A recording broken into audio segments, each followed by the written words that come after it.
بسم الله الرحمن الرحيم. الحمد لله رب العالمين، والصلاة والسلام على سيد الأنبياء والمرسلين وعلى آله وصحبه أجمعين. أما بعد. محترم بزرگوں اور دینی بھائیوں اور سامعین ذی وقار،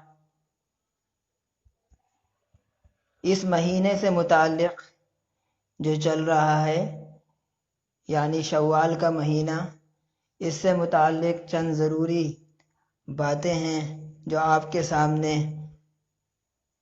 پیش کرنی ہے۔ اللہ تعالیٰ سے دعا فرمائیں کہ اللہ تعالیٰ صحیح بات کہنے کی اور عمل کرنے کی سب کو توفیق عطا فرمائے۔ حضرت ابو ایوب انصاری رضی اللہ تعالیٰ عنہ کی روایت ہے کہ ان رسول اللہ صلی اللہ تعالی علیہ وسلم قال من صام رمضان ثم اتبعہ ستا من شوال کان کصیام الدہر۔ اور دوسری جگہ ایک اور روایت ہے، یہ مسند احمد کی روایت ہے، یہ بھی حضرت ابو ایوب انصاری رضی اللہ تعالی عنہ سے ہے۔ فرماتے ہیں کہ سمعت رسول اللہ صلی اللہ تعالی علیہ وسلم یقول من صام رمضان وستا من شوال فکأنما صام السنہ کلہا او کما قال علیہ الصلاۃ والسلام۔ فرماتے ہیں کہ رسول اللہ صلی اللہ تعالی علیہ وسلم نے ارشاد فرمایا کہ جس نے رمضان المبارک کے روزے رکھے پھر اس کے بعد شوال کے 6 روزے رکھ لیے تو اس نے پورے زمانے کے روزے رکھنے کی طرح عمل کیا۔ اور دوسری جگہ میں ارشاد فرماتے ہیں کہ میں نے رسول اللہ صلی اللہ تعالی علیہ وسلم کو یہ ارشاد فرماتے ہوئے سنا کہ جس نے رمضان کے روزے رکھے پلس شوال کے روزے اس میں ایڈ کیے تو گویا اس نے پورے سال روزے رکھے۔ اللہ رب العزت کا دستور ہے کہ ہر نیکی کو 10 گنا بنا کر اجر دیتے ہیں۔ یہ اس حساب سے ہے، اگر 30 روزے رمضان المبارک کے ہوئے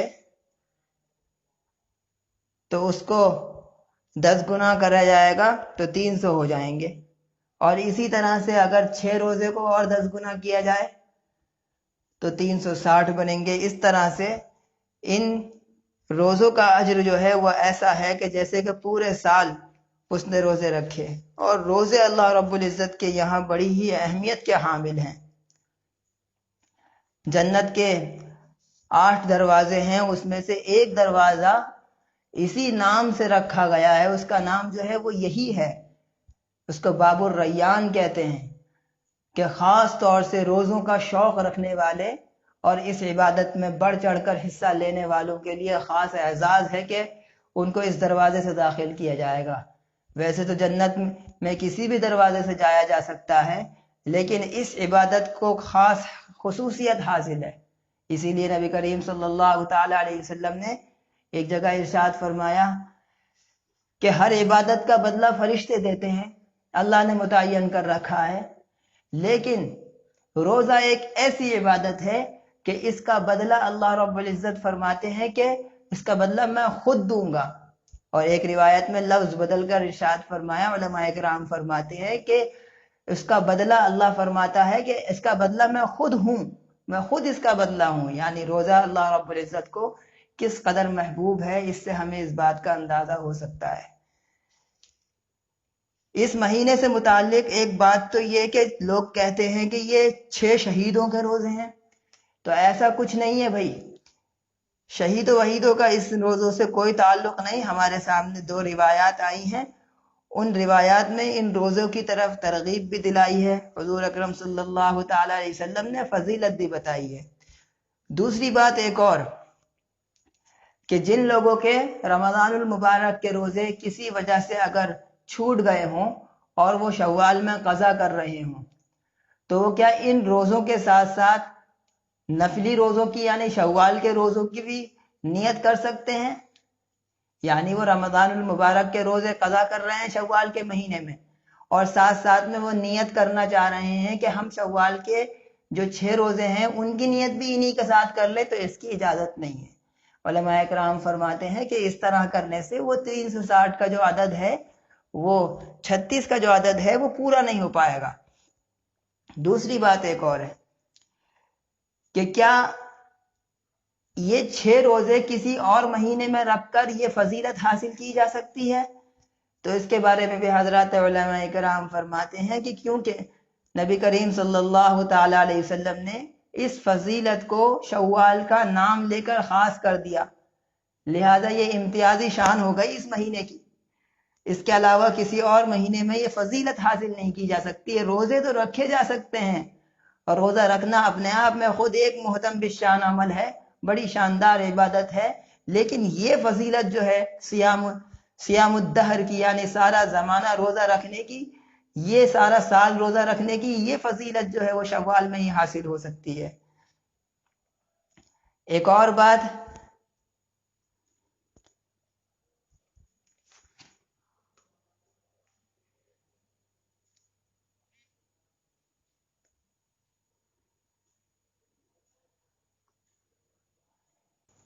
بہت سارے لوگوں کا یہ خیال ہے اور پوچھتے بھی ہیں کہ رمضان المبارک کے بعد یعنی شوال میں جو روزے رکھے جاتے ہیں، یہ روزے کیا عید کے دوسرے دن سے ہی شروع کرنے چاہیے؟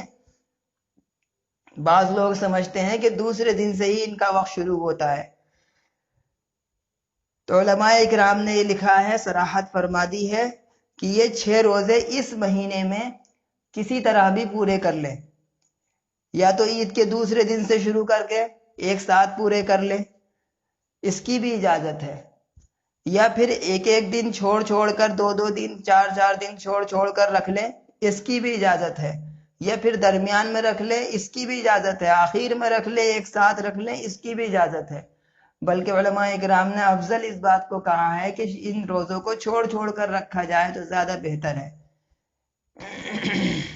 تو جن بھائیوں کا اور جن بہنوں کا رمضان المبارک میں سب سے پہلے تو یہ کہ جن کے روزے چھوٹ گئے ہوں، وہ سب سے پہلے اپنے قضا کرنے کی فکر کریں۔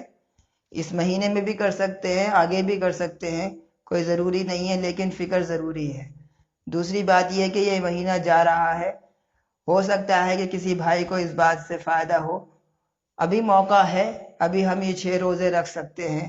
اللہ تعالیٰ کو یہ عبادت بڑی محبوب ہے۔ آپ صلی اللہ تعالیٰ علیہ وسلم نے، ہمارے نبی نے اس کے بارے میں ہمیں کافی ترغیب دلائی ہے، شوق دلایا ہے۔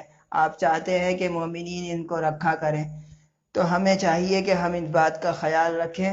اور یہ زمانہ جو چل رہا ہے، یہ فی الحال جو ہے وہ ایسی مشغولی کا بھی نہیں ہے جو عام زمانہ ہوا کرتا تھا۔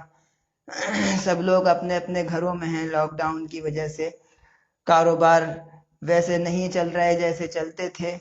ہماری مشغولیاں عام زمانوں کے حساب سے کافی زیادہ بند سی ہو گئی ہیں، لہذا ہمیں یہ روزے ہی رکھ لینے چاہیے۔ کیا معلوم اللہ رب العزت اسی کی برکت سے ہمارے اگلے پچھلے حالات درست فرمائیں اور ہماری آخرت کا سامان میسر فرمائیں۔ اللہ سے دعا فرمائیں کہ اللہ تعالیٰ جو کچھ کہا گیا ہے اسے قبول فرمائے، اور ہم سب کو خیر کے کاموں میں بڑھ چڑھ کر حصہ لینے کی توفیق عطا فرمائے۔ وآخر دعوانا الحمد للہ رب العالمین۔